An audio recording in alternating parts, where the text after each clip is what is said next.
ta'ala, ya ayyuhalladzina amanu taqullaha haqqa tuqatih wa la tamutunna illa wa antum muslimun.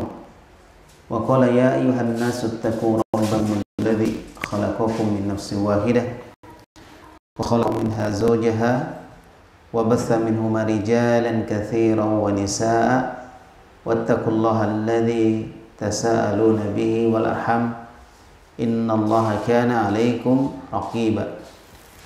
Amma ba'd, fa inna asdaqal hadithi kitabullah wa khairal huda huda nabiyyina Muhammadin sallallahu alaihi wa ala alihi wa sallam wa syarrul umuri muhdatsatuha wa kullu muhdatsatin bid'ah wa kullu bid'atin dhalalah wa kullu dhalalatin finnar.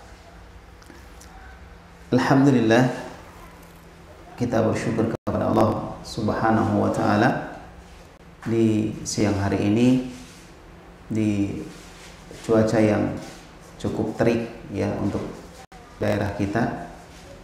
Namun Allah Subhanahu wa ta'ala memberikan taufik dan petunjuknya kepada kita sehingga kita bisa hadir di kajian muslimah ya, membacakan kitab Fatawa Al-Mar'atil Muslimah yang dikumpulkan buku tersebut dari fatwa-fatwa para ulama kita berkaitan dengan masalah muslimah secara khusus ya. Dan di antara fatwa-fatwa tersebut ada juga sebagian dari fatwa itu, terutama nanti masalah akidah, itu juga berkaitan dengan kaum muslimin ya, kaum muslimin dan juga muslimah. Taib. Dan insyaallah pada siang hari ini kita akan memasuki pembahasan buku tersebut. Satu persatu akan kita bacakan, dan mungkin ada sebagian yang kita tidak bacakan. Pertama mungkin dari sisi panjang jawaban ya, kemudian yang kedua dari sisi bahwa pembahasan tersebut kita bahas di kajian yang lainnya ya, atau sisi yang lain bahwa fatwa tersebut juga disebutkan dalam fatwa yang lain dengan pertanyaan yang berbeda ya. Itu beberapa alasan sehingga tidak semua kita bacakan. Namun secara umum insyaallah yang akan kita sampaikan, yang akan kita baca adalah fatwa-fatwa yang sangat dibutuhkan oleh kaum muslimah, terutama zaman sekarang ini, zaman yang penuh dengan fitnah, di mana kaum muslimah sangat butuh dengan bimbingan para ulama ya, sangat butuh dengan wejangan mereka yang menyejukkan, yang kita berharap bahwa nasihat-nasihat mereka bisa masuk ke dalam hati kita sehingga kita terketuk untuk bisa mengamalkan nasihat-nasihat tersebut. Taib. Kemudian juga bahwa fatwa-fatwa para ulama selain berisi tentang wejangan-wejangan dan nasihat-nasihat ya, juga berisi ya, ilmu yang bermanfaat ya untuk kita sekalian supaya terhindar dari syubhat, terhindar dari kerancuan-kerancuan yang bisa mengotori dan merusak keyakinan kita sebagai seorang muslim maupun muslimah. Akhwat sekalian, para ummahat, ibu-ibu ya, dan hadirin sekalian serta hadirat, barakallahu fikum wa barakallahu fikunna. Taib. Kita masuk kepada pertanyaan yang pertama. Pertanyaan ini diajukan kepada Syekh Muhammad Shalih Al-Utsaimin di dalam kitab Majmu' Fatawa war Rasail, tulisan atau karya Fadilatul Syekh Ibnu Utsaimin pada jilid yang pertama halaman 26. Nah, pertanyaannya berbunyi, hal al-imanu wat tauhid, apakah iman itu sama dengan tauhid? Jadi apakah iman itu sama dengan tauhid? Nah, itu pertanyaannya. Taib. Jadi kadang sebagian kita menyamakan antara iman dengan tauhid. Ya, mungkin juga ada yang membedakan. Makanya ditanyakan kepada Syekh, apakah iman itu adalah tauhid? Ini masalah akidah ya, masalah tauhid. Ya. Maka Syekh mengatakan fa'ajaba, kata Syekh, at-tauhid ifradullahi azza wa jalla bima yakhtassu bihi wa yajibulah. Ya.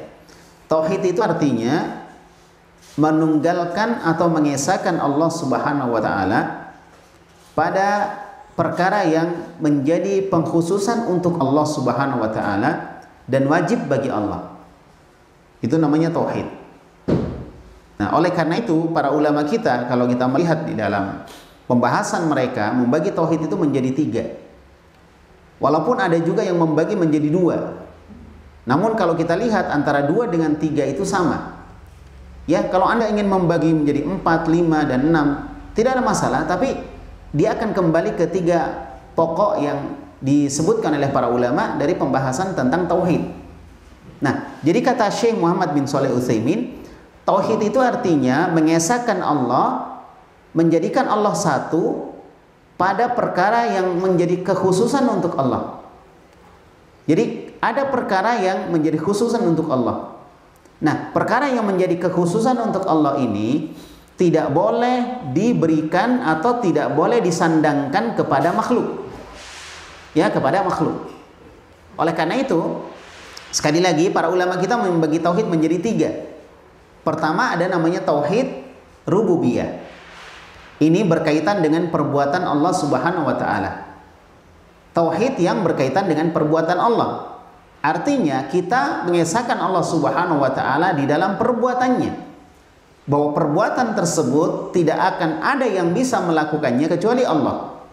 Seperti menciptakan, memberi rezeki, mematikan, menghidupkan, ya, mengatur alam semesta, memiliki alam semesta, dan lain sebagainya yang terkandung di dalamnya perbuatan Allah Subhanahu wa taala, di mana tidak ada yang bisa melakukannya kecuali Allah.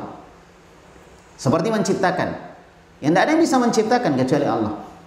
Menciptakan makhluk, menciptakan langit, menciptakan bumi, gitu. Itu namanya tauhid apa? Rububiyah.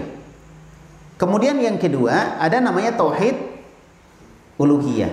Tauhid uluhiyah dari kata ilah. Apa ilah? Dari kata ilah, yaitu sesembahan. Nah, dari kalimat sesembahan itu kelihatan bahwa tauhid uluhiyah itu berkaitan dengan masalah perbuatan hamba. Artinya, seorang hamba melakukan sebuah perbuatan yang dikhususkan untuk Allah, tidak boleh diberikan kepada selain Allah. Ini yang disebut dengan ibadah. Maka tauhid uluhiyah kadang disebut dengan tauhidul ibadah. Tauhid ibadah. Karena dia berkaitan dengan perbuatan hamba yang khusus untuk Allah. Perbuatan hamba yang dikhususkan untuk Allah disebut dengan apa? Ibadah. Ini namanya tauhid apa tadi? Uluhiyah.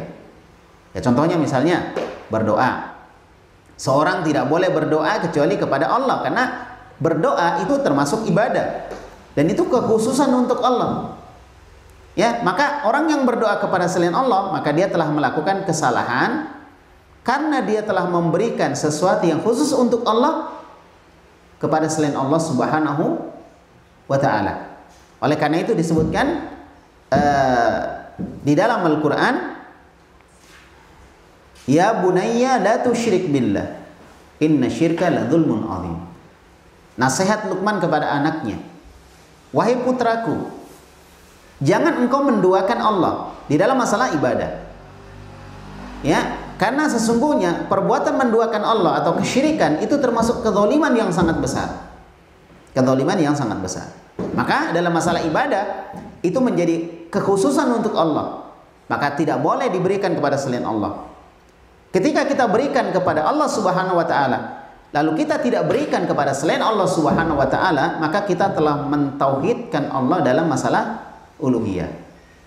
Kemudian yang terakhir yaitu tauhid al-asma was sifat. Tauhid mentauhidkan Allah dalam masalah nama dan sifat-sifat Allah.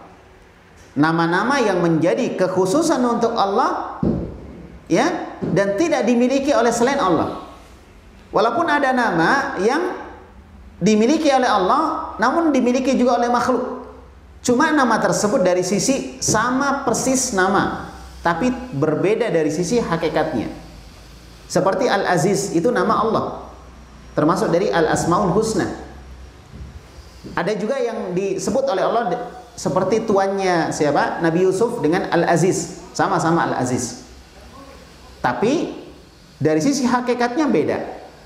Ya, dari sisi hakikatnya beda. Nah, demikian pula selain mengesahkan Allah ya dalam masalah namanya, juga mengesahkan Allah dalam masalah sifat-sifatnya. Artinya Allah punya sifat yang beda dengan makhluk. Sehingga ketika Allah Subhanahu wa taala dan Rasul sallallahu alaihi wasallam telah menetapkan nama untuk Allah Subhanahu wa taala, tidak boleh disamakan dengan makhluk. Seperti misalnya ini yang lagi viral sekarang ini tentang hadis turunnya Allah ke langit dunia. Jadi sebagian orang, bahkan ini yang sangat sangat miris ya, orang-orang yang sudah berpendidikan, punya titel, bahkan titelnya itu bukan titel ilmu dunia, ilmu akhirat, ilmu agama. Itu masih mengingkari Allah turun ke langit dunia dengan alasan katanya tidak masuk akal. Ya, memang sifat-sifat Allah kalau mau dimasukkan dengan akal, mau digambarkan, itu nggak bisa. Itu nggak bisa. Kenapa? Karena Allah itu zat yang tidak terlihat, nggak bisa kita lihat. Maka sifat-sifatnya kita nggak bisa gambarkan bagaimana sampai ada penjelasan dari Allah Subhanahu wa taala tentang sifat tadi. Gitu. Misalnya Allah turun ke langit dunia. Kemudian dibayangkan kalau Allah nanti turun ke langit dunia di sepertiga malam terakhir, ya berarti Allah nggak pernah naik dong nanti. Karena dia selalu sepertiga malam terakhir kan bergerak terus gitu. Bergerak terus. Jadi Allah nggak pernah naik. Nah, ini namanya memasukkan masalah akidah ke dalam pikiran manusia, dan itu tidak akan mungkin bisa. Ya, ingin melogikakannya padahal dia tidak pernah melihat Allah Subhanahu wa taala. Padahal banyak hal yang kalau kita lihat juga hal yang sangat sulit ya dilakukan oleh manusia. Setiap seorang membaca Al-Fatihah dalam salatnya, Allah Subhanahu wa taala menjawab. Nah, salat kan nggak pernah berhenti 24 jam. Kalau misalnya di Indonesia selesai salat maghrib, di negara lain baru mulai salat maghrib. Di negara lain selesai, di negara yang lain lagi baru mulai salat maghrib. Ini baru salat maghrib. Terus menerus salat itu nggak pernah berhenti. Salat nggak pernah berhenti. Berarti Allah nggak pernah dong berhenti menjawab dan seterusnya. Itu kan nggak masuk akal kita. Gimana caranya? Nah, oleh karena itu kesimpulannya dalam masalah tauhid asma dan sifat itu memang sifat tersebut adalah khusus untuk Allah saja. Makhluk nggak bisa. Ya, kalau kita nggak bisa ya, tapi Allah bisa. Karena Allah ala kulli syai'in qadir, maha mampu melakukan segala sesuatu. Nah, para ummahat sekalian, ya, para akhwat dan kaum muslimah, barakallahu fikunna, inilah tauhid. Mengesahkan Allah dalam 3 hal tadi. Mengesahkan Allah dalam rububiyahnya, mengesahkan Allah dalam uluhiyahnya, dan mengesahkan Allah dalam nama-nama dan sifat-sifatnya, karena 3 hal tersebut merupakan kekhususan untuk Allah dan wajib bagi Allah Subhanahu wa taala. Itu namanya tauhid. Jadi tadi ditanyakan apa sih bedanya antara iman dengan tauhid. Nah, itu tauhid. Nah, sekarang iman itu apa? Iman itu artinya at-tasdiqu al-mutadhamminu lil qabuli wal idhani. Iman itu artinya membenarkan. Iman itu artinya membenarkan. Yang terkandung di dalam makna pembenaran tadi, penerimaan dan ketundukan. Artinya iman itu membenarkan disertai dengan menerima dan tunduk. Menerima dan tunduk. Itu namanya iman. Kalau kita lihat ini sama enggak kira-kira ini? Ya, mungkin ada sisi bedanya dan mungkin ada sisi samanya. Nah, oleh karena itu kata Syekh Muhammad bin Shalih Utsaimin ketika ditanya ini, beliau mengatakan wa bainahuma umumun wa khususun fa kullu muwahhidin mu'minun wa kullu mu'minin muwahhidun bil ma'nal 'am. Kata beliau, di antara makna tauhid dan iman ada makna khusus dan makna umum. Setiap orang yang mentauhidkan Allah maka dia adalah orang beriman, dan setiap orang yang beriman maka dia pasti mentauhidkan Allah Subhanahu wa taala dalam atau secara umum. Secara umum. Jadi secara umum seperti itu. Ya, akan tetapi kata beliau, walakin ahyanan yakunu tauhidu akhassa minal iman. Wal iman wal imanu akhassa minat tauhid wallahu a'lam.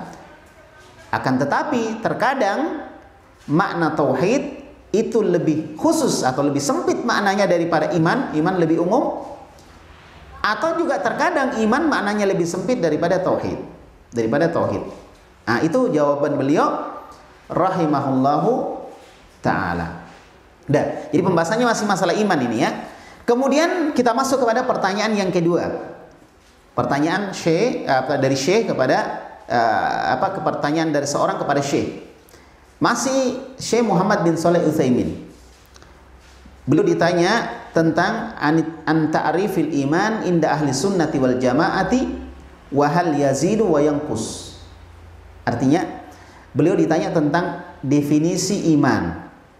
Sebenarnya tadi sudah definisi iman, tapi itu secara umum. Yang ditanyakan sekarang adalah bagaimana definisi iman menurut Ahlus Sunnah wal Jamaah. Bagaimana definisi iman menurut Ahlus Sunnah wal Jamaah, dan apakah iman itu bisa bertambah dan bisa berkurang.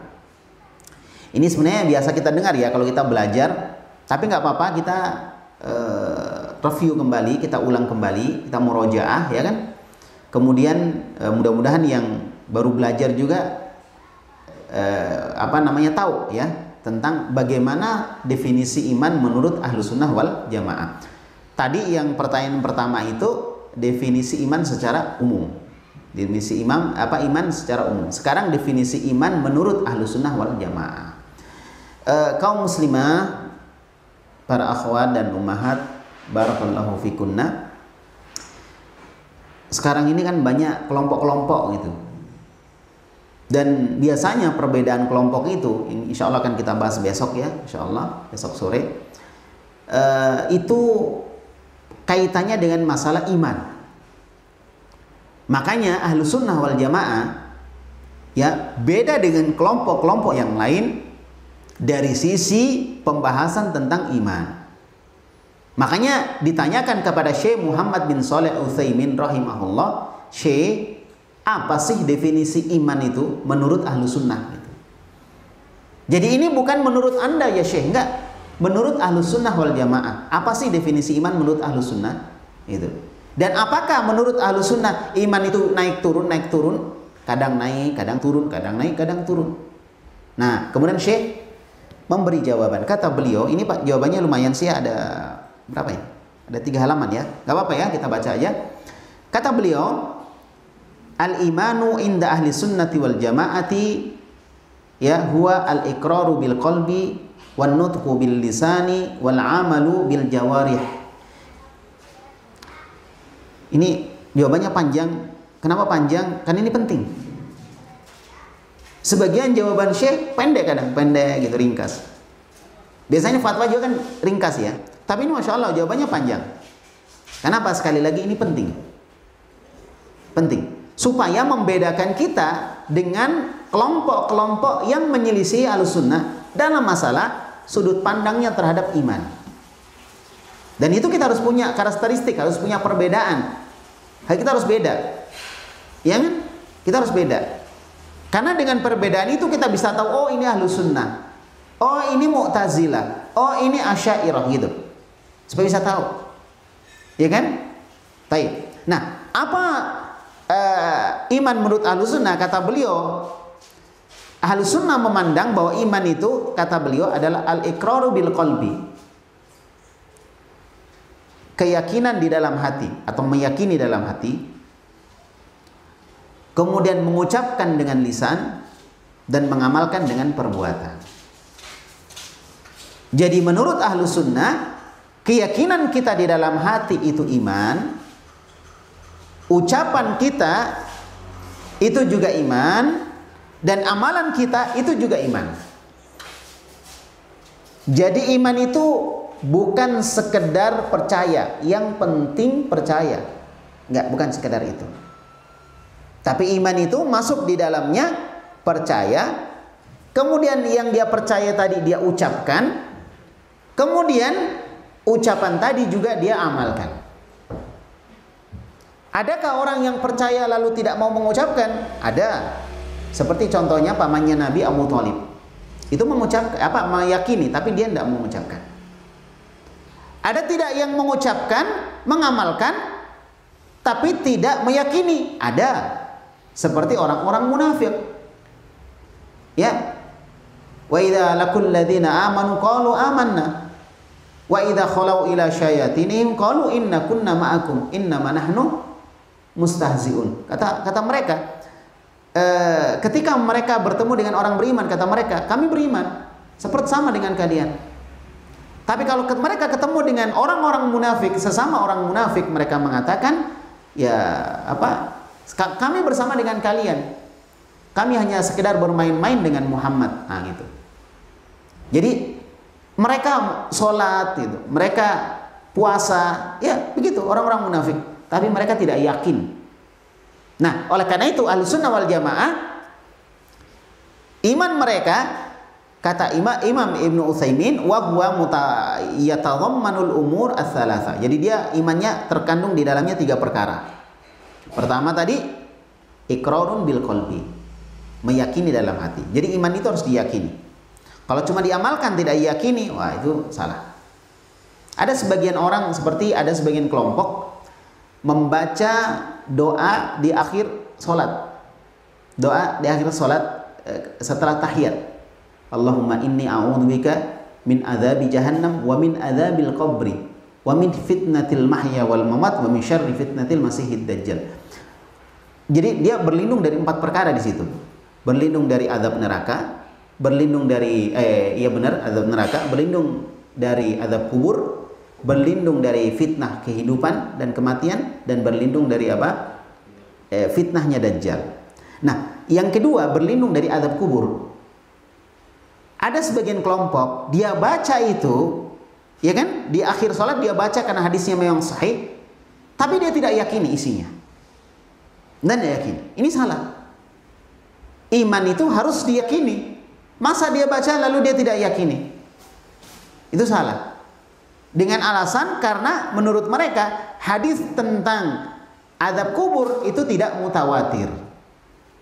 Menurut mereka tidak mutawatir. Artinya yang meriwayatkan tidak sampai kepada derajat tingkatan dari sisi jumlahnya itu mutawatir. Banyak. Menurut mereka. Padahal kalau kita melihat hadis tentang azab kubur itu mutawatir, tapi mutawatir ma'nawi. Karena mutawatir ada 2, ada mutawatir lafzi, lafadznya mutawatir, maksudnya lafadznya diriwayatkan oleh banyak periwayat. Ada juga lafadznya berbeda tapi maknanya sama. Ini namanya mutawatir ma'nawi. Maknanya mutawatir.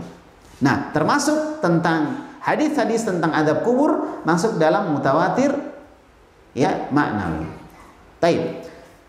Para akhwat, para muslimah, ummahat, barakallahu fikunna.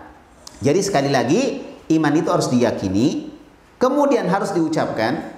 Jadi kalau kita yakin Allah sebagai sesembahan kita satu-satunya, dan kita yakin Muhammad adalah utusan Allah, maka kita harus ucapkan. Kita mengucapkan asyhadu an la ilaha illallah wa asyhadu anna Muhammadar Rasulullah. Kemudian kita amalkan. Artinya konsekuensi dari 2 kalimat syahadat ada. Salat, zakat, puasa, haji, ya, dan amalan-amalan yang lainnya sebagai konsekuensi dari 2 kalimat syahadat kita amalkan. Inilah iman. Inilah iman. Kemudian kata Syekh Utsaimin, wa idza kana kadzalik fa innahu saufa yazidu wa yanqus. Kalau demikian konsep iman dalam konsep Ahlussunnah wal Jamaah, diyakini, diucapkan, diamalkan, berarti iman itu akan bertambah dan berkurang. akan bertambah dan berkurang. Ya, wa dzalika li anna al-iqrara bil qalbi yatafadalu falaysa al-iqraru bil khabari kal iqrari bil muayyanah. Karena keyakinan di dalam hati itu bertingkat-tingkat. Ada yang keyakinannya kuat, ada yang enggak kuat gitu. Makanya kalau ada sebagian orang meruqyah kan beda-beda ya. Itu kan salah satu penyebabnya juga adalah keyakinan yang kuat. Ya, kalau orang keyakinannya kuat ya bahwa ini yang ada di dalam ini adalah jin misalnya, dia kuat keyakinannya, maka ucapan atau bacaan Al-Quran yang dia bacakan itu sangat berpengaruh sekali bagi jin yang ada di dalam tubuh seseorang ketika diruqyah, ya kan? Tapi yang keyakinannya lemah ya berarti bacaannya juga akan lemah. Nah, ini memang keyakinan ini bertingkat-tingkat tiap orang. Nah, salah satu juga yang menyebabkan keyakinan itu bertingkat-tingkat adalah ilmu. Semakin berilmu maka keyakinan akan semakin meningkat. Semakin kurang ilmunya, semakin berkurang gitu. Makanya kayak kita ini yang kurang ilmu ya, ketika ada syubhat itu gampang sekali kita terpengaruh. Oh iya ya benar juga kayak katanya apa sepertinya gitu. Kayaknya benar juga ini, kayaknya benar juga. Akhirnya kita bingung, semuanya benar, nggak ada yang salah. Ya, kenapa? Ilmu kita kurang. Ilmu kita kurang. Nah, oleh karena itu ilmu sangat berpengaruh terhadap perbedaan keyakinan tadi.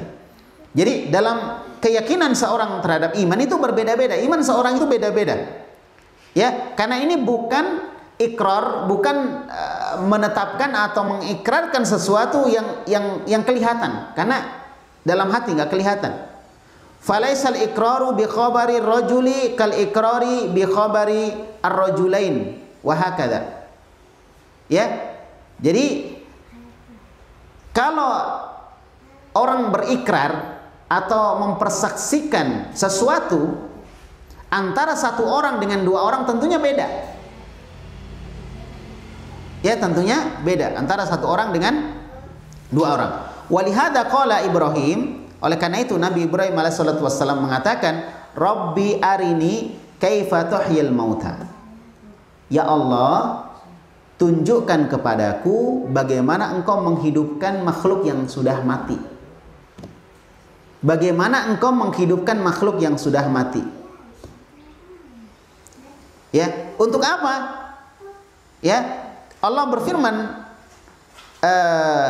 kepada Ibrahim, awalam tu'min, bukankah kamu wahai Ibrahim sudah beriman gitu. Bukankah kamu sudah beriman? Kok kamu minta lagi ditunjukkan bagaimana aku menghidupkan makhluk yang sudah mati? Maka kata Ibrahim, qala bala walakin liyatma'inna qalbi. Benar ya Allah, aku sudah beriman. Tapi ini dalam rangka untuk lebih menguatkan lagi, meyakinkan lagi, menenangkan lagi hatiku. Gitu. Ya, menenangkan lagi hatiku.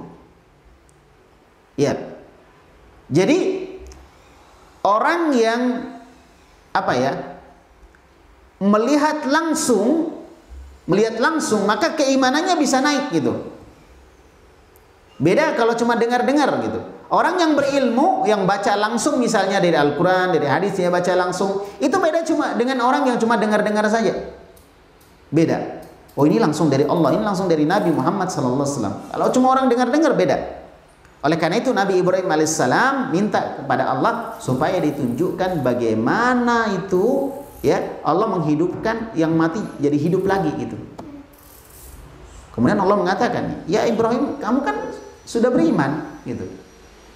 Maka Ibrahim mengatakan, iya, saya sudah beriman. Tapi kalau engkau tunjukkan itu, maka akan semakin yakin aku gitu. Semakin kuat imanku. Ini menunjukkan iman itu bisa kuat, bisa lemah. Fal imanu yazidu min haitsu ya iqraril qalbi wa tuma'ninatihi wa sukunihi. Maka iman itu bertambah dari sisi penetapan di dalam hati tentang iman itu, ketenangannya dan kemantapannya. Semakin hati itu mantap, semakin kuat imannya. Ada orang kena musibah sedikit sudah goyang imannya. Baru lihat harta goyang imannya, gitu kan? Tapi ada orang yang Masya Allah diberikan musibah yang besar. Anggaplah seperti Nabi Ayub misalnya, seperti Nabi Yunus ya, yang dimakan ikan gitu, seperti Nabi Ibrahim yang dilemparkan ke api, ya kan, yang disuruh menyembelih anaknya, tetap imannya itu kokoh, kuat. Ya, ada orang yang baru kena sedikit ujian, imannya sudah lemah. Baru ada ujian sedikit, sudah nggak mau ngaji, nggak mau kajian, nggak mau taklim, ya kan? Baru sedikit ujian, tidak kuat. Nah, ini menunjukkan iman itu beda-beda. Iman itu beda-beda. Maka kekuatan iman tergantung kekuatan hati. Wal insanu yajidu dzalika min nafsihi fa inda ma yahduru majlisa dzikrin fihi mau'izatun. Ya, jadi kata beliau, manusia itu bisa mendapati pada dirinya sendiri bahwa iman itu ternyata bisa naik. Maka ketika dia menghadiri majelis zikir seperti majelis ilmu yang di dalamnya ada mau'izah, ada nasihat, ya, ada zikrun lil jannah wan nar, disebutkan tentang surga dan neraka di dalam majelis ilmu, di dalam majelis zikir, yazidul imanu, maka iman bertambah. Makanya kalau mau imannya kuat ya harus sering ngaji, datang taklim gitu. Atau misalnya ya baca-baca buku. Buku dalam bahasa Indonesia, yang terjemahan bahasa Indonesia banyak kok sekarang. Yang ditulis dalam bahasa Indonesia, yang diterjemahkan dari bahasa Arab ke bahasa Indonesia, banyak. Dibaca. Nah, itu akan menambah keimanan. Gitu. Jadi kita dapati ya, kalau kita kajian lagi semangat lagi. Kalau kita nggak ke kajian lagi futur lagi, mundur lagi gitu. Kalau kajian lagi semangat lagi sholatnya, semangat lagi ininya, semangat lagi itunya, ibadahnya Masya Allah. Tapi kalau nggak ngaji lagi, loyo lagi. Itulah pentingnya kita memang selalu menambah keimanan kita dengan berkumpul di majelis-majelis ilmu. Ya, berkumpul di majelis ilmu. Jadi sekarang kalau misalnya ada yang nanya nih, ya Ustadz ini saya kok futur, gimana solusinya ya? Sebenarnya kita tahu semua solusinya, hadir di majelis ilmu, kumpul sama teman-teman yang soleh, saling nasihat menasehati, saling kumpul. Kita kayaknya kalau kumpul sama teman-teman ya, teman-teman yang Masya Allah yang paham sunnah gitu, ngumpulnya biasa, ngumpulnya cuma makan, minum gitu, ketemu santai gitu kan, di warkop ya misalnya. Kayaknya biasa ya, tapi ngumpul begitu kalau sama orang-orang soleh, orang-orang yang paham agama, itu bisa menambah keimanan kita. Padahal ngumpulnya santai gitu. Kenapa? Ya itu tadi, kita saling memberi nasihat ketika ada yang salah di situ, ada yang keliru di situ. Misalnya makan dengan tangan kiri, ada yang tegur, gitu kan? Masya Allah. Itu kalau orang soleh. Kalau orang nggak soleh, nggak paham agama, makan tangan kiri pun nggak ada masalah. Ya, makan nggak baca doa nggak ada masalah. Tapi orang soleh ditegur, menegurnya juga dengan cara yang baik, ya, dengan sembunyi-sembunyi, tidak dinampakkan di depan umum. Masya Allah, luar biasa. Padahal kumpul-kumpul loh ini biasa. Itulah iman naik turun. Ketika Anda menghadiri majelis ilmu, iman akan naik. Iman akan naik. Iya kan? Ada zikir mengingatkan kita dengan surga, mengingatkan kita dengan neraka. Yang tadinya menggebu-gebu ingin mengejar dunia, tiba-tiba di majelis ilmu diingatkan dunia itu sementara. Iya kan? Surga kekal abadi. Ada ancaman di neraka bagi orang-orang yang menghabiskan waktunya untuk sesuatu yang tidak bermanfaat misalnya. Aduh, semangat lagi kita. Ya, yang tadinya misalnya mau berbisnis, ya, dengan menghalalkan segala macam cara, ketika dia hadir di majelis ilmu diingatkan sama gurunya, sama ustadznya, mulai semangat lagi. Oh, kalau begitu saya tidak boleh menghalalkan segala macam cara. Itulah iman, naik turun, naik turun. Mendekat lagi kepada magnet iman, kita semangat lagi. Menjauh lagi dari magnet, kita loyo lagi. Makanya paling tidak di masa pandemi seperti ini, kalau misalnya kita nggak sempat untuk kajian ya, karena seperti di sini tempatnya terbatas gitu kan, nggak semua bisa hadir gitu. Maka paling tidak kita kumpul dengan teman-teman yang soleh, atau bagi akhwat, bagi ummahat, kumpul dengan akhwat-akhwat yang soleh. Siapa mereka? Mereka adalah orang-orang yang mau menegur kita ketika kita salah. Itu teman namanya. Kalau kita salah tidak ditegur kita, wah itu bukan teman. Teman itu adalah orang yang selalu menegur kita ketika kita salah. Ya, menegur kita salah. Menegur ketika kita salah. Begitu. Nah, kemudian disebutkan ketika diingatkan neraka, ketika diingatkan surga, kata Syekh Muhammad Shalih Al-Utsaimin, yazdadul iman. Iman bertambah. Hatta ka'annahu yushahidu dzalik, sampai seakan-akan dia melihat neraka surga itu di depan matanya. Itu bedanya kalau ngaji taklim. Dijelaskan tentang surga neraka seakan-akan, ya, ini seakan-akan kita melihat surga di depan kita, neraka di depan kita. Melihat surga itu kayak aduh rindu sekali ingin masuk surga. Lihat neraka atau dijelaskan tentang neraka, kayak gimana gitu ya. Kayak takut sekali kita. Sehingga tidak berani melakukan apa? Pelanggaran. Tidak berani melakukan pelanggaran. Masya Allah. Jadi seakan-akan dia melihatnya, yushahidu dzalika ra'yal ain. Ya, dia melihat dengan mata kepalanya sendiri. Wa indama tujadul ghaflah wa yaqumu min hadzal majlis yahifu hadzal yaqin fi qalbihi. Maka ketika didapati ada kelalaian di dalam hatinya, kemudian dia berdiri meninggalkan majelis, ya, meninggalkan majelis, maka mulai iman itu melemah sedikit demi sedikit. Makanya kalau mau dicas lagi, datang lagi ke majelis ilmu. Mau dicas lagi, datang lagi ke majelis ilmu. Jadi sebenarnya mudah kok sebenarnya. Ya, sama gini. Kita sholat sendirian sama sholat berjamaah itu beda loh ya perasaan. Benar ini. Saya nggak tahu kalau apakah ini dirasakan semua orang, tapi beberapa orang yang cerita sama saya itu mengatakan beda. Semangatnya itu luar biasa kalau berjamaah gitu. Makanya di masa-masa pandemi begini kita rindu ya ingin seperti dulu. Sekarang pemerintah kita menetapkan ada protokoler kesehatan, ya kan? Sholat berjamaah pun harus dipisah 1 meter atau setengah meter gitu, dipisah-pisah gitu kan? Ya. Namun masya Allah, kita tetap merasakan bahwa itu adalah kerinduan yang sedikit terobati. Walaupun kita ingin sholat rapat seperti dulu lagi, itu luar biasa sholat ya. Nah itu beda. Ketika kita sholat sendiri sama sholat berjamaah itu beda. Di rumah sholat berjamaah dengan keluarga, ya, kalau misalnya sholatnya di rumah bersama dengan keluarga, dengan sholat sendiri, oh itu beda. Perasaannya beda. Kalau sholat sendiri mau cepat-cepat selesai, gitu kan. Kalau sholat berjamaah, masya Allah kita tenang, gitu kan. Kemudian ya gimana lah, nggak bisa dijelaskan betapa naik iman itu. Berkumpul dengan mereka yang punya keinginan yang sama untuk mencari pahala dari Allah Subhanahu wa ta'ala. Tapi kalau sudah ditinggalkan itu semua, ya, maka semakin menurun sampai kadang itu iman hilang sama sekali. Wal iyadu billah. Kemudian kata Syekh, wa kadzalika yazdadul imanu min haitsul qaul fa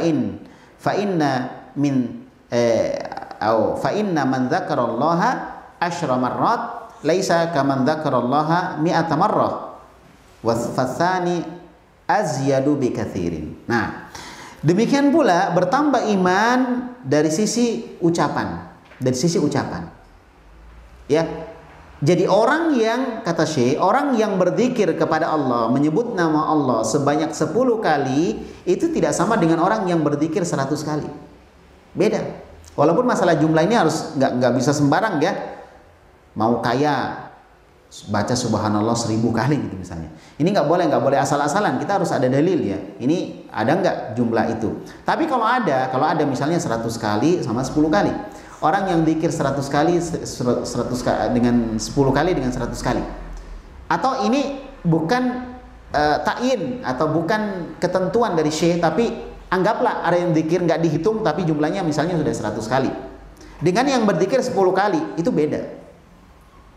Yang 100 kali berzikir, ya, imannya tentunya lebih bertambah daripada yang 10 kali.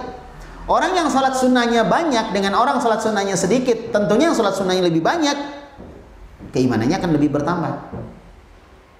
Gitu. Jadi maksudnya gini, ketika kita ingin hati kita bertambah keimanan dalam hati kita, berarti kita harus menguatkan keyakinan dengan ilmu. Gitu. Ketika kita ingin bertambah keimanan kita dari sisi lisan ucapan kita, berarti baca Qur'annya harus lebih banyak dan seterusnya. Yang baca Quran sekali-kali sama baca Quran sering ya, itu beda. Tentunya beda. Orang yang ngaji kajian misalnya satu kali dengan yang sering itu beda. Ya, itu beda. Dari sisi apa? Dari sisi ucapan tentunya beda. Nah, kalau Syekh di sini mencontohkan orang yang berzikir 100 kali dengan 10 kali, maka yang 100 kali itu lebih meningkat keimanannya. Lebih tergenjot keimanannya, lebih tinggi gitu.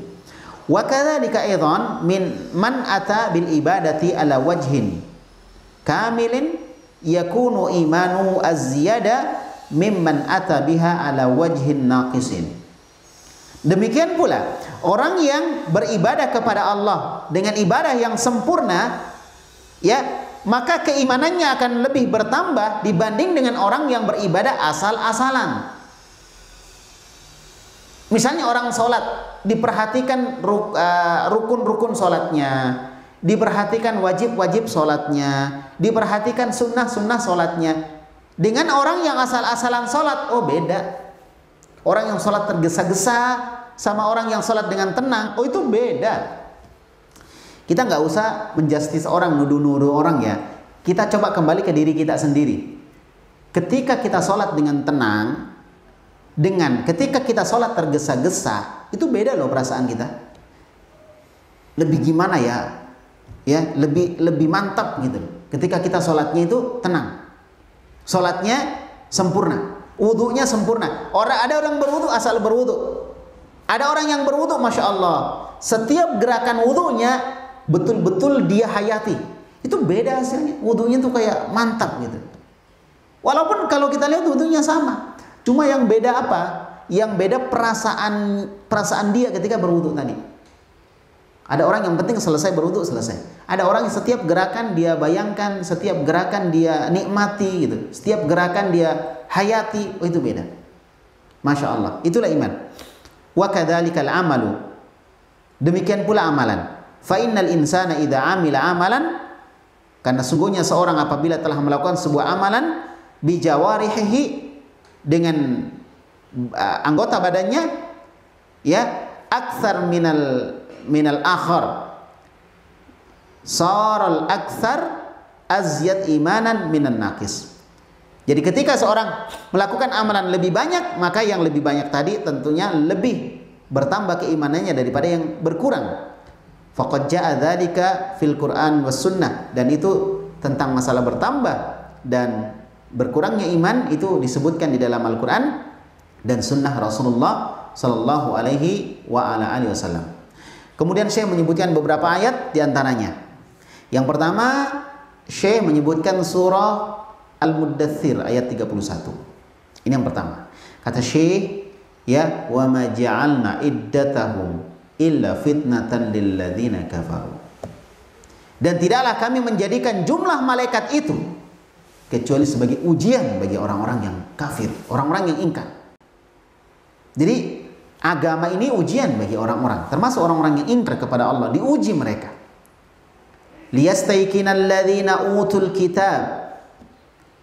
Ya, jadi ujian bagi orang-orang kafir, dan juga agar untuk menenangkan, mengokohkan orang-orang yang diberikan kitab. Wa yazdadal ladzina amanu imana, dan agar orang-orang yang beriman bertambah keimanannya. Ya, memang ya, semakin kita berilmu semakin bertambah keimanan. Jangan mimpi bertambah keimanan tidak mau belajar agama. Oh, jangan mimpi.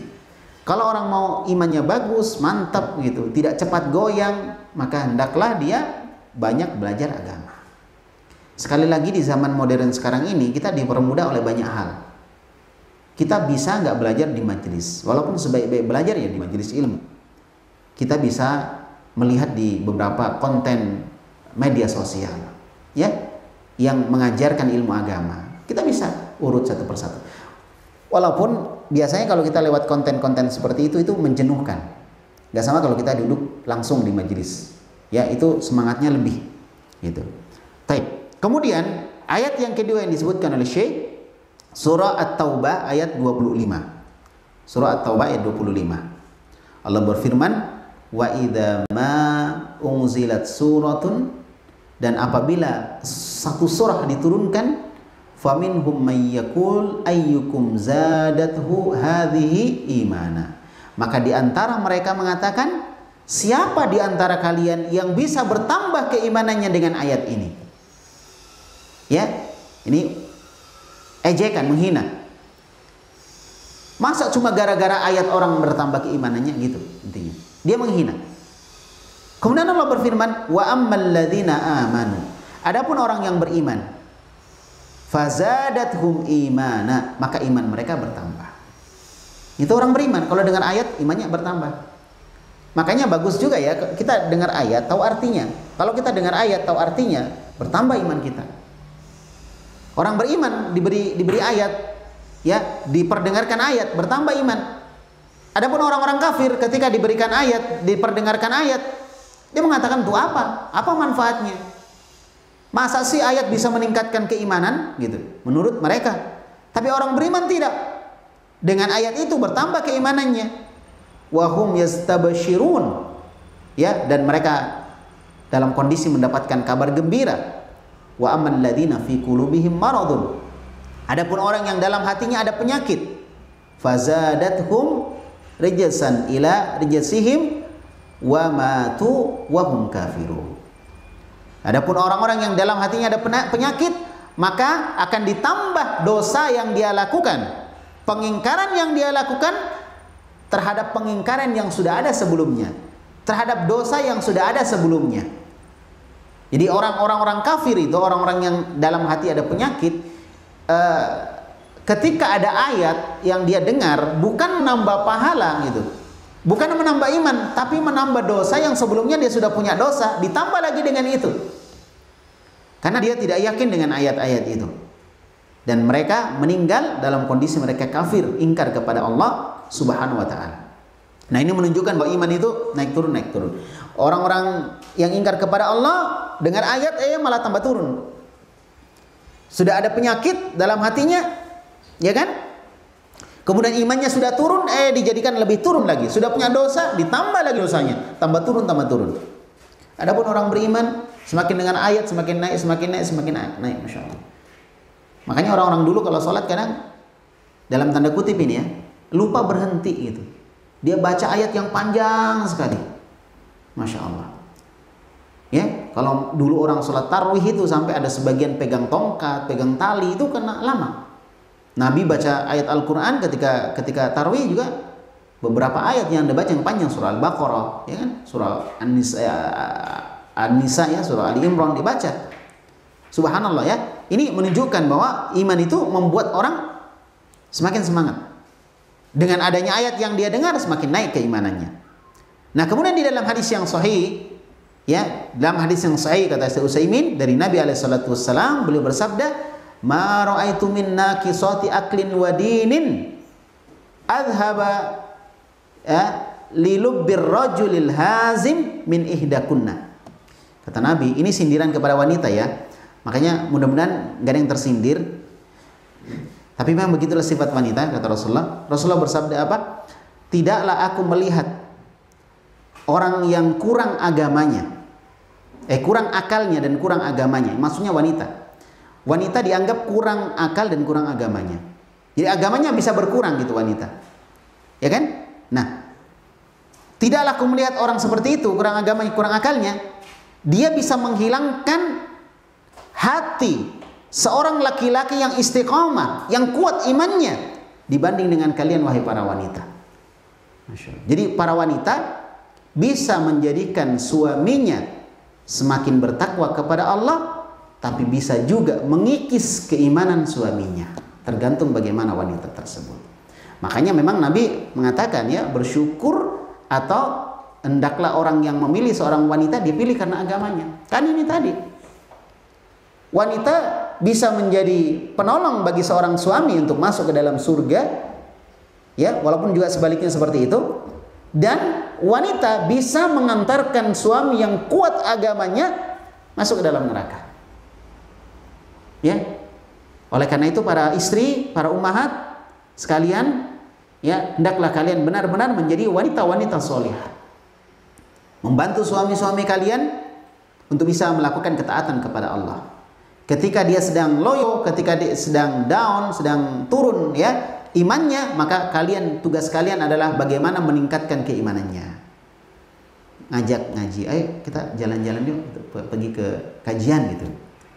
Biasanya suami nggak punya keinginan sih ya, tapi kalau istri yang minta, masya Allah, ini bu negara yang minta ini ya. Kalau istri yang minta, aduh, nggak enak nolaknya. Akhirnya suaminya pergi taklim gitu kan. Yang tadinya malas sih sebenarnya, malas ya siang ini mau pergi taklim, ngapain kita ya? Enak-enakan kita minum kopi gitu sambil apa gitu ya. Tapi ketika istrinya minta, masya Allah, ini ya, istri membantu suaminya untuk taat kepada Allah. Ya, tapi kalau tidak, ada juga seorang istri yang kemudian menjadi bumerang bagi suaminya sendiri gitu. Sudah dibiayai sama suaminya, apa kebutuhannya dia penuhi dan seterusnya, tapi ternyata istri mengantarkan suaminya masuk ke dalam neraka, waliyadzubillah. Dan luar biasa, ketika istri yang merayu suami, masya Allah, sulit untuk ditolak, ya kan? Makanya disebutkan oleh Nabi, tidak ada orang seperti itu yang bisa menghilangkan kekuatan iman, kekuatan agama pada seorang laki-laki min ihdakunna, dibanding dengan salah seorang di antara kalian, wahai para wanita. Makanya ketika seorang wanita di sebuah negeri itu baik, negeri itu akan jadi baik. Ketika seorang wanita di sebuah negeri itu buruk, maka negeri itu akan jadi buruk. Akan jadi buruk. Maka seorang wanita, sadar atau tidak sadar, mereka adalah penentu utama dalam kebaikan dan keburukan sebuah negeri. Mereka memang underground ya, bergeraknya di bawah tanah, gak kelihatan. Laki-laki pada kerja gitu kan kelihatan. Naik motor pergi kerja, pulang capek. Para wanita kan gak kelihatan di rumah misalnya, gak kelihatan dia.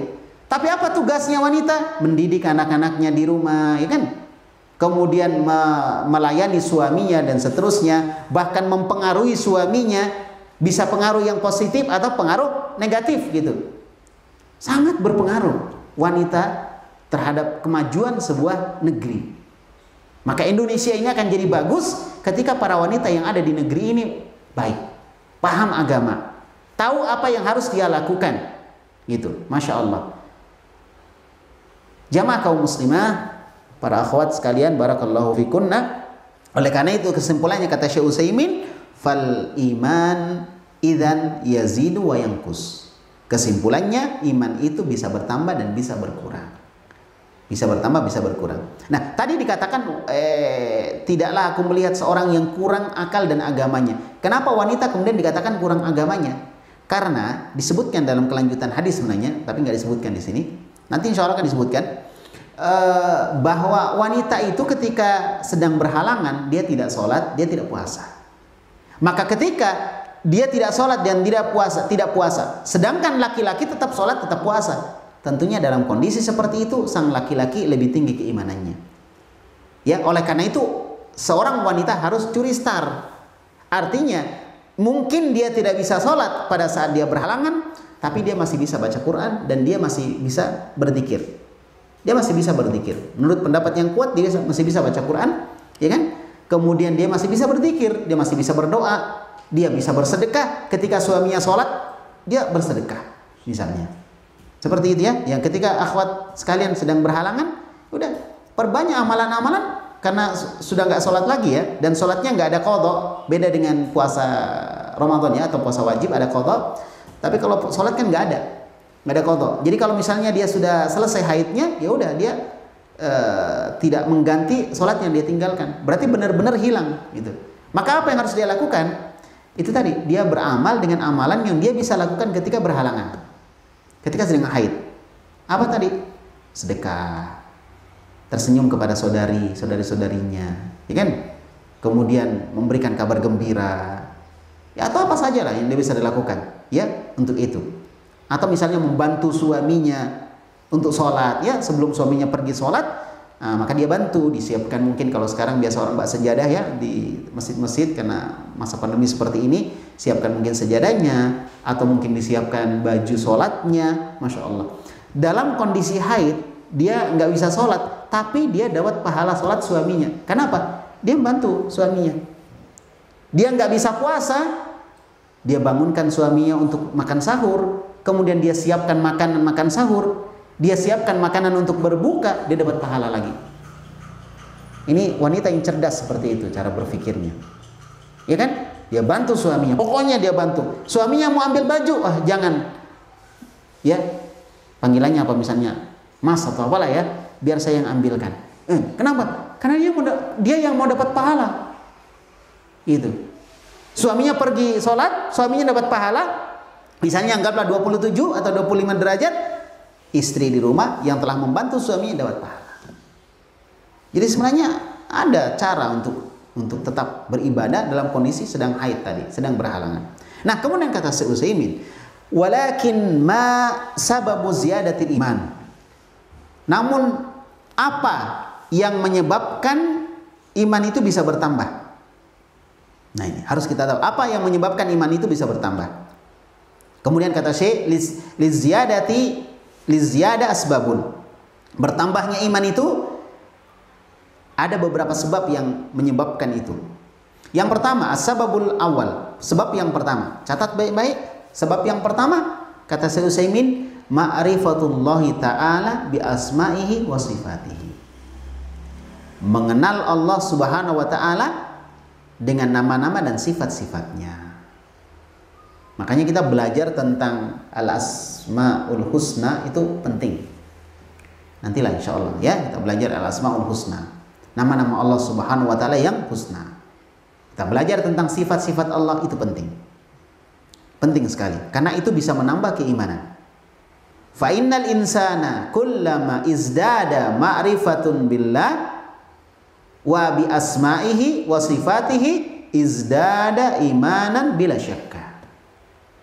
Karena seseorang ketika bertambah ilmunya, pemahamannya, pengetahuannya tentang Allah, bertambah pengetahuannya tentang nama-nama Allah, bahwa nama Allah itu ada yang begini namanya, maksudnya begini, bertambah keimanan ilmunya tentang sifat-sifat Allah, maka tidak diragukan lagi imannya pasti akan bertambah. Ya, orang yang tahu bahwa Allah Subhanahu wa taala Maha mengetahui, ya kan, beda dengan orang yang sekedar tahu nama Allah.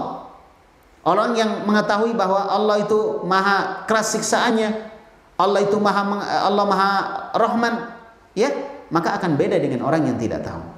Tidak diragukan lagi, iman pasti akan bertambah. Walihada tajidu ahlal ilmi alladzina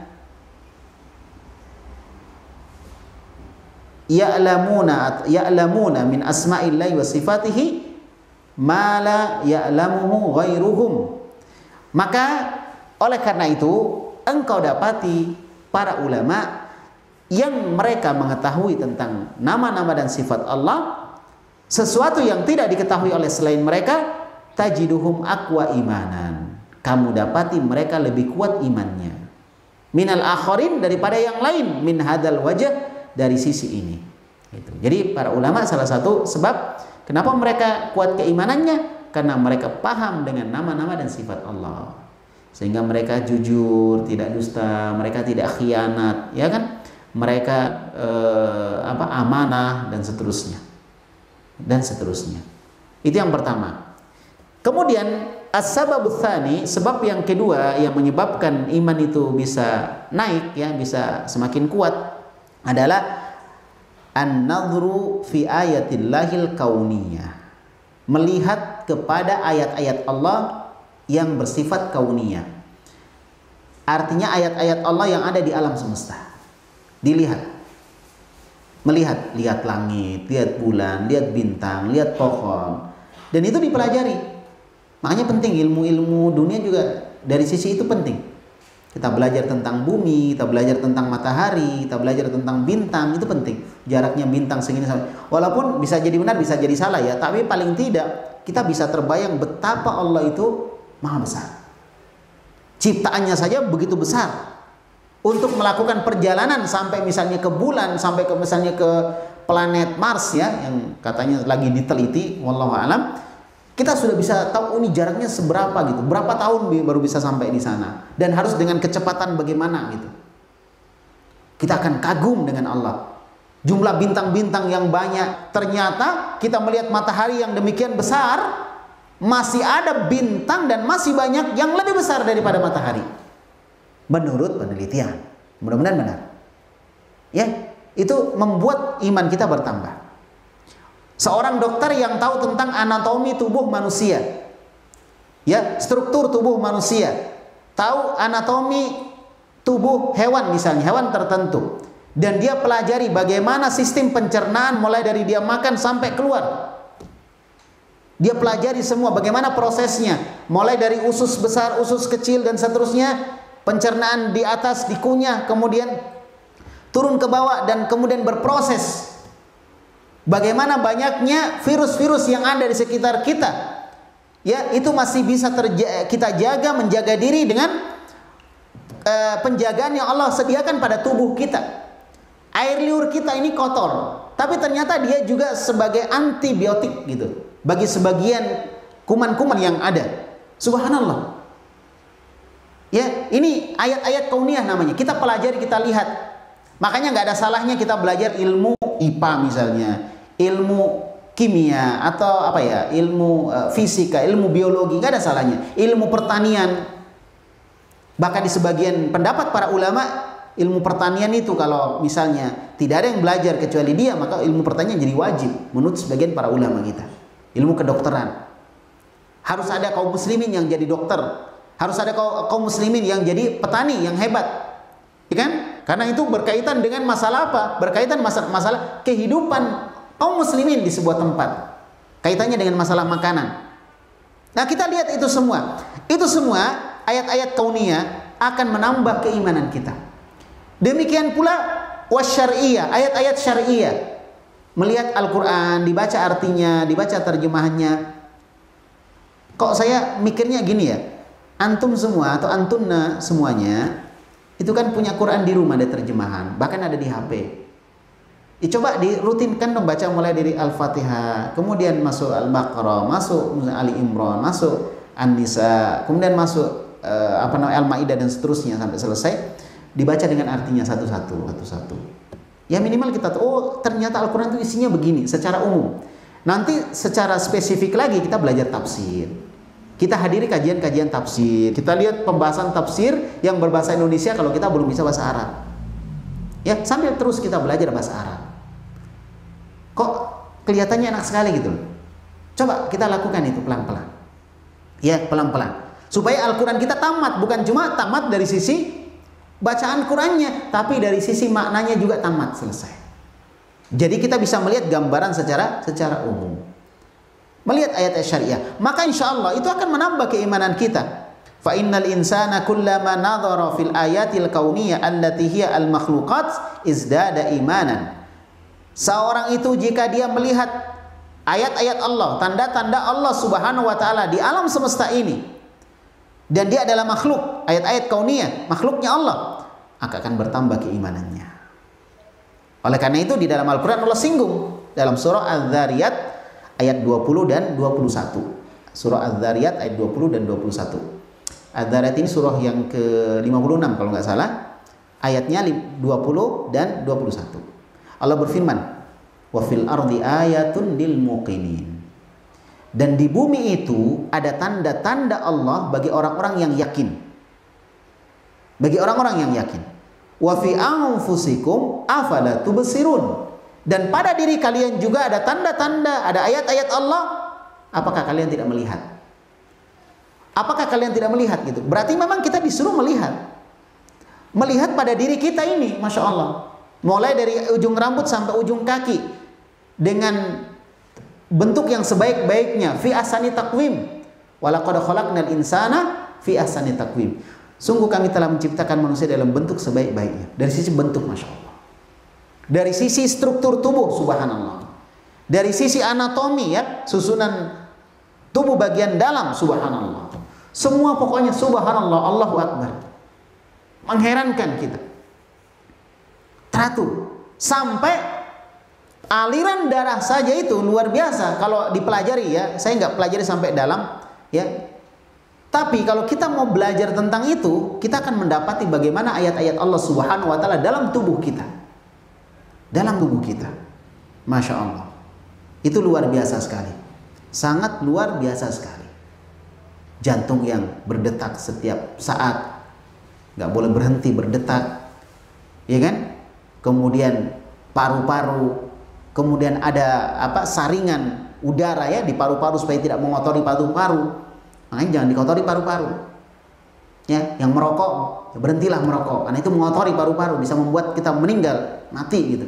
Dijaga karena itu kesehatan.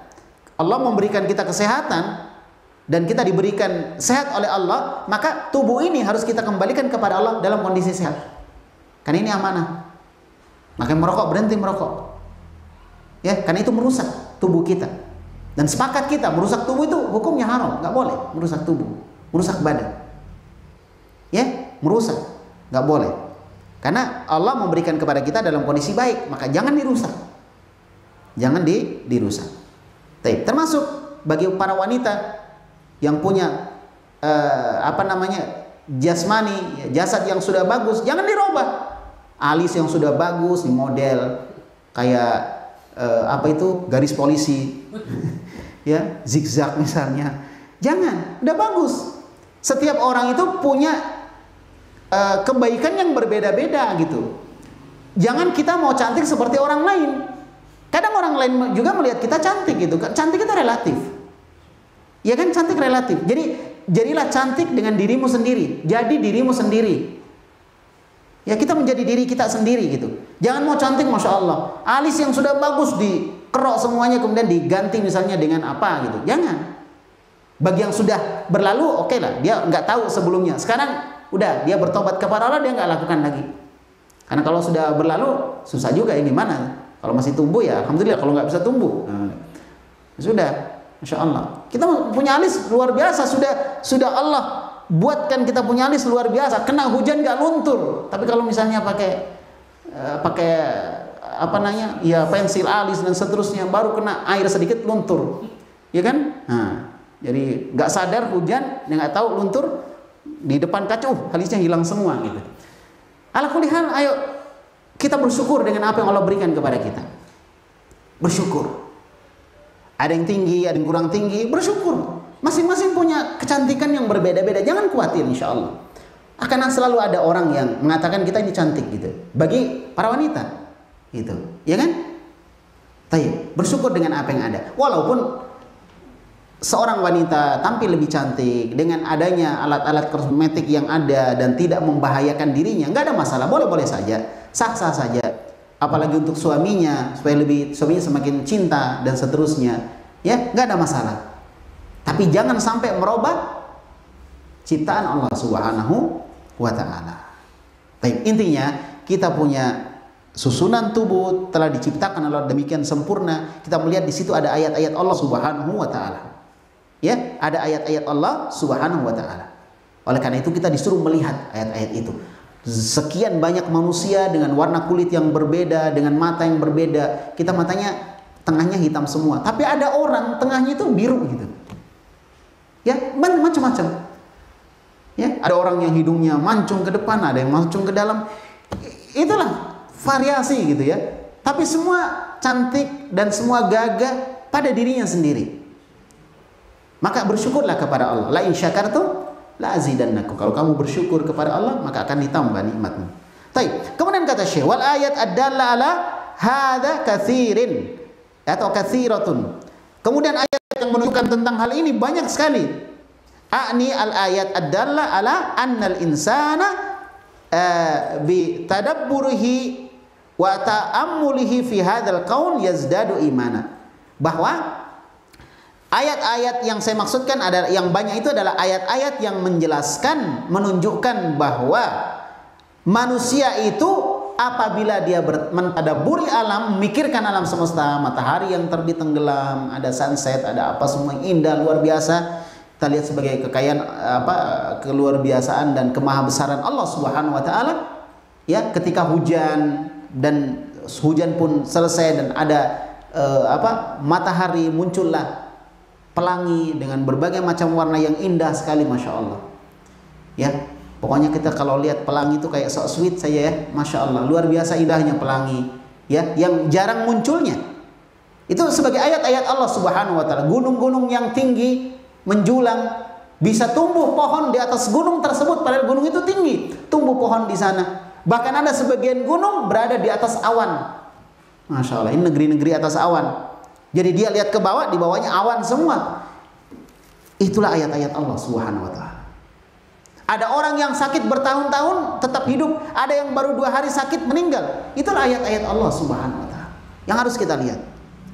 Yang harus kita lihat. Nah, disebutkan oleh Syekh, kalau kita memperhatikan ayat-ayat Al-Qur'an yang mengajak manusia untuk memikirkan ayat-ayat Allah, ya kan? Maka dalam ayat-ayat itu dijelaskan imannya akan bertambah. Jadi sebab yang kedua melihat ayat-ayat Allah yang apa? Yang kauniyah dan syar'iyah. Makhluk maupun ayat-ayat dalam Al-Quran. Kemudian as-sababut tsalis, sebab yang ketiga adalah kathratu at-ta'at, memperbanyak ketaatan. Ini juga bisa meningkatkan keimanan. Ya, jadi ketika manusia banyak ketaatannya kepada Allah, meningkat keimanannya, kata Syekh Utsaimin. Meningkat keimanannya. Ya, akan meningkat keimanannya. Kemudian beliau mengatakan, sawa'an kanat hadhihi ta'at qauliyatan au fi'liyatan. Sama saja apakah ketaatan ini dalam bentuk ucapan, amalan ucapan atau amalan perbuatan. Sama-sama bisa meningkatkan keimanan. Maka fadzikru yazidul iman. Ya, kamiyatan wa kaifiyatan. Zikir kepada Allah akan meningkatkan keimanan. Baik dari sisi kamiyah, sejumlah zikirnya, atau kaifiyah, model berzikirnya. Model berzikirnya akan menyebabkan amalan kita sempurna, ya kan? Dan banyaknya berzikir akan menyebabkan amalan kita semakin kuat. Jadi jangan cuma melihat sholat dari sisi banyaknya, lihat modelnya benar enggak gitu. Orang yang sholatnya benar sesuai dengan sunnah Nabi, sebagaimana sabda Nabi, "Shallu kama ra'aitumuni usolli." Sholatlah kalian seperti kalian melihat aku sholat, itu perintah Nabi. Itu beda dengan orang yang sholatnya asal-asalan. Ya kan? Nah, kemudian yang kedua, kalau orang memperbanyak jumlah sholatnya, jumlah zikirnya sesuai dengan tuntunan Nabi Muhammad SAW, maka ini semua akan meningkatkan keimanan. Akan meningkatkan apa? Keimanan. Wassalatu wassaumu wal hajj. Salat, puasa, haji. Tazidul iman. Aidan kaifiyatan wa kamiyatan wa kaifiyatan. Juga akan menambah keimanan. Baik dari sisi jumlahnya ditambah sesuai dengan syariat, atau dari sisi cara mengerjakannya diperbaiki sesuai dengan sunnah. Itu yang menyebabkan iman itu naik. Namun kemudian beliau yang terakhir di sini menyebutkan iman juga bisa turun. Lalu apa penyebabnya iman itu turun? Di sini beliau sebutkan 4 penyebabnya. Jadi kalau mau kita iman kita tidak turun, perhatikan 4 hal ini, jangan sampai kita masuk di dalamnya. 1. As-sababul awal, sebab pertama, al-jahlu bi asma'illahi wa sifatihi. Tidak paham tentang nama-nama dan sifat Allah. Allah tahu, kenal dia, cuma sifatnya, namanya dia nggak tahu. Maka ini bisa menurunkan keimanan kita. Ya, bisa menurunkan keimanan kita, bisa menurunkan tingkat keimanan kita. Ya kan? Baik. Jadi karena apa? Karena seorang apabila berkurang pengenalannya dia kepada nama-nama dan sifat Allah, maka akan berkurang keimanannya. Itu satu penyebab. Makanya harus belajar. Yang kedua, al-i'radu anit tafakkuri fi ayatillahil kauniyati wasyar'iyyah. Tidak mau memikirkan dan membayangkan, atau apa istilahnya itu, menghayati. Nah, itu lebih enak. Tidak mau menghayati ayat-ayat Allah Subhanahu wa taala yang bersifat kauniyah dan bersifat syariah. Jadi nggak apa-apa lah sekali-kali kita belajar tentang makhluk, ya, begini ya, untuk mengetahui bagaimana besarnya Allah Subhanahu wa taala. Bagaimana kemahakuasaan Allah Subhanahu wa taala. Fa inna hadza yusabbibu naqsal iman. Ini semua akan menyebabkan kurangnya iman. Tidak mau berpikir tentang ayat-ayat Allah. Tidak mau mengambil pelajaran dari tsunami yang terjadi, dari bencana alam yang terjadi, dari gempa bumi yang terjadi. Tidak mau mengambil pelajaran dari longsor yang terjadi. Tidak mau mengambil pelajaran dari banyaknya populasi penduduk misalnya di satu tempat dan kurangnya populasi penduduk di tempat yang lain. Tidak mau mempelajari bagaimana proses sakit dan sembuh misalnya. Ya, manusia, ada yang sehat, ada yang sakit, ada yang gemuk, ada yang kurus dan seterusnya. Itu semua ayat-ayat Allah yang ketika kita tidak mau memikirkannya, maka akan berkurang keimanan kita. Ketika kita mau memikirkannya, bertambah keimanan kita. Ya, bertambah keimanan kita. Kemudian yang ketiga, penyebab hilangnya atau berkurangnya iman adalah fi'lul maksiyah, melakukan maksiat. Semakin banyak maksiat, semakin berkurang iman. Ya kan? Kenapa? Fa inna lil maksiyati atharon azimatan alal qalbi. Karena maksiat memiliki pengaruh yang sangat besar di dalam hati. Ya, maksiat itu akan mempengaruhi hati sehingga suatu hari Imam Syafi'i Muhammad bin Idris mengeluhkan hafalannya kepada gurunya Al-Waqi. Hafalannya tidak mungkin, tidak kuat. Padahal beliau orang yang pintar, hafalannya kuat. Cuma pada suatu saat hafalan beliau tidak kuat. Maka diadukan kepada gurunya. Maka gurunya memberi nasihat. Salah satunya adalah agar dia meninggalkan maksiat. Tarkul ma'asi. Meninggalkan maksiat. Karena maksiat mempengaruhi hati. Sangat berpengaruh pada hati. Jadi ditinggalkan maksiat semampunya. Ya, sekemampuan kita. Semangat. Diperkecil. Kita nggak bisa lepas dari maksiat. Karena manusia itu akan selalu melakukan dosa dan kesalahan. Tapi yang kita lakukan adalah meminimalkan, ya, mengecilkan atau mengurangi sedikit demi sedikit sampai maksiat itu benar-benar hilang dari kita. Pelan-pelan, pelan-pelan. Ada maksiat yang sulit kita tinggalkan. Maka jangan putus asa. Hilangkan sedikit demi sedikit jika tidak bisa dihilangkan sekaligus. Karena maksiat sangat memberi pengaruh yang besar terhadap hati. Memberi pengaruh kepada wa alal iman, kepada iman. Walidzalika qala Nabi, oleh karena itu Nabi bersabda, la yazni az-zani hina yazni wa huwa mu'minun. Tidaklah orang yang berzina itu melakukan perbuatan zina ketika dia berzina dalam kondisi dia beriman. Artinya ketika dia melakukan zina, imannya itu sedang kurang. Nggak ada orang berzina dalam konteks sedang menguji iman. Oh, nggak ada. Orang yang berzina berarti dia imannya berkurang. Ahlus sunnah tidak mengatakan imannya tidak ada. Karena kalau tidak ada berarti dia kafir. Dan ahlus sunnah tidak mengkafirkan orang yang melakukan dosa besar. Itu salah satu prinsip ahlus sunnah wal jamaah. Karena ada sebagian kelompok seperti anggaplah Mu'tazilah, ketika ada orang melakukan dosa besar maka dianggap dia kafir. Ahlus sunnah tidak. Orang yang melakukan dosa besar maka dia tahta masyiatillah, di bawah kehendak Allah Subhanahu wa taala, dan dia bukan orang yang kafir. Seperti dalam Al-Qur'an misalnya, orang yang saling membunuh kan dosa besar. Ya, tapi Allah masih memanggil membunuh itu, orang yang membunuh dan dibunuh dianggap sebagai saudara, sesama mukmin, orang-orang beriman. Ya. Disebutkan fa aslihu baina akhawaikum, damaikanlah di antara keduanya. Ketika mereka iktatalu, ketika mereka saling membunuh, damaikan di antara keduanya. Masya Allah. Baina akhawaikum, kedua siapa? Kedua dari saudaramu, masih dianggap sebagai saudara sesama muslim. Ala kulli hal, barakallahu fikum, tinggalkan maksiat. Kemudian yang keempat, yang terakhir dari hal yang bisa mengurangi keimanan kita adalah tarkut ta'ah, meninggalkan ketaatan. Sebenarnya ini masuk sih di dalam melakukan maksiat ya.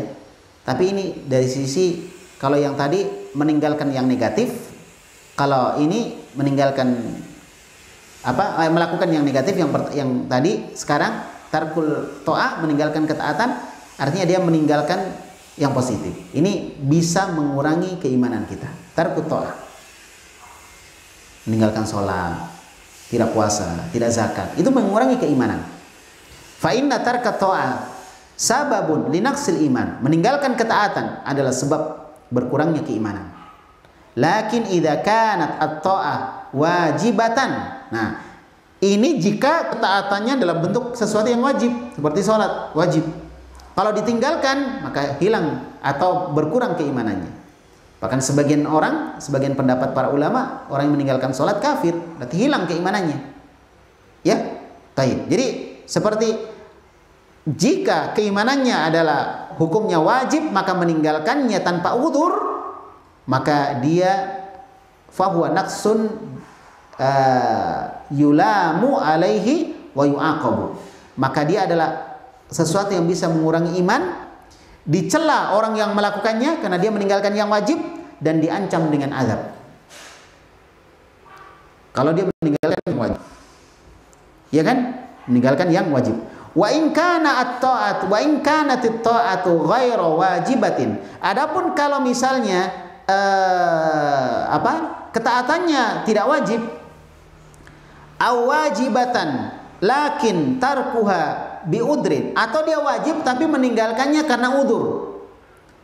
Jadi orang yang diancam itu dengan azab, dia wajib dia tinggalkan dan tanpa udur. Adapun kalau wajib tapi dengan udur, atau dia hukumnya tidak wajib, maka tidak boleh dicela. Misalnya dalam masa pandemi sekarang ini ya, masa pandemi gitu, ya, di masjid-masjid masih membuat jarak-jarak soft gitu, menunjukkan masih ada masalah, masih pakai masker, masih cuci tangan dan seterusnya dari protokol kesehatan, menunjukkan masih ada udzur, menunjukkan masih apa? Ada udzur, ya. Maka kemudian ketika orang punya udzur, ya, atau mungkin dia sakit dan seterusnya, dia punya udzur, walaupun dia wajib misalnya sholat berjamaah bagi laki-laki itu wajib, kemudian dia tidak lakukan, maka apa? Maka dia tidak dicela karena dia ada udzur. Atau dia sunnah, hukumnya sunnah, seperti sekarang puasa Tasu'a, ya, termasuk sunnah puasa Tasu'a, besok puasa Asyura, ya kan? Kita tinggalkan, kita tidak lakukan, maka tidak boleh dicela. Kenapa? Hukumnya mustahab, hukumnya sunnah, tidak wajib. Hukumnya tidak wajib. Ya. Baik. Jadi seperti itu. Jadi kalau hukumnya tidak wajib atau hukumnya wajib tapi dengan uzur, maka tidak dicela. Walihada jalan Nabi sallallahu alaihi wasallam an-nisa naqisat aklin wa dinin. Oleh karena itu Nabi menjadikan para wanita itu kurang akalnya. Dari mana? Dari sisi mana kurang akalnya para wanita? Dikatakan Nabi dari sisi bahwa persaksian wanita, satu orang wanita sama dengan setengah laki-laki. Satu orang laki-laki jadi saksi itu baru sama kalau wanita itu dua orang. Dari sisi itu maka kurang, dari sisi itu dianggap kurang akalnya. Ya. Taib. Atau dari sisi kelemahan akalnya, maka laki-laki lebih kuat daripada perempuan. Walaupun ini bicara secara umum. Adapun bicara secara spesifik, secara khusus, ada wanita yang lebih kuat akalnya daripada laki-laki. Tapi secara umum laki-laki diberikan akal yang lebih kuat daripada wanita. Secara umum. Jelas ya insyaallah ya, maka wanita jangan berkecil hati. Ya, karena wanita bisa lebih kuat akalnya, lebih kuat pikirannya daripada laki-laki secara khusus. Secara khusus. Jadi Nabi menjadikan wanita itu kurang akalnya dan kurang agamanya, wa ila lunuksani diniha, dan sebab kurang agamanya adalah bi annaha idza hadat lam tusalli wa lam tasum. Karena wanita ketika dia haid, dia tidak sholat dan dia tidak puasa. Berarti berkurang imannya, berkurang agamanya gitu. Tapi apakah bisa dinaikkan lagi? Bisa. Makanya saya katakan tadi, lakukan amalan yang bisa Anda lakukan ketika sedang haid, ketika sedang berhalangan tadi, dengan amalan yang tidak dilarang. Kalau sholat kan dilarang, puasa dilarang, maka lakukan yang tidak dilarang. Ngaji misalnya, berzikir, bersedekah tadi ya, membantu orang lain dan lain sebagainya.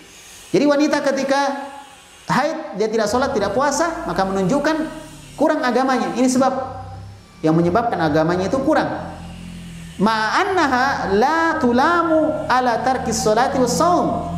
Dan wanita ketika meninggalkan sholat itu tidak dicela, tidak dihina, tidak diejek, tidak dibuli. Kenapa? Karena dia meninggalkannya dengan udzur. Ya, meninggalkan sholat dan puasa tadi. Fi halil haid, ketika dia sedang haid. Bal hiya ma'muratun. Bahkan wanita itu diperintahkan bidzalika untuk melakukan itu, meninggalkan sholat, meninggalkan puasa. Lakin lamma fataha al-aklu alladhi al-fi'lu alladhi yakumu bihi ar-rajul sarat naqisatan anhu min hadzal wajh. Maka ketika seorang wanita tidak bisa melakukan sebuah perbuatan yang bisa dilakukan perbuatan ibadah tadi oleh laki-laki, maka dari sisi ini wanita berkurang agamanya. Karena dia tidak bisa sholat, tidak bisa puasa. Adapun laki-laki bisa.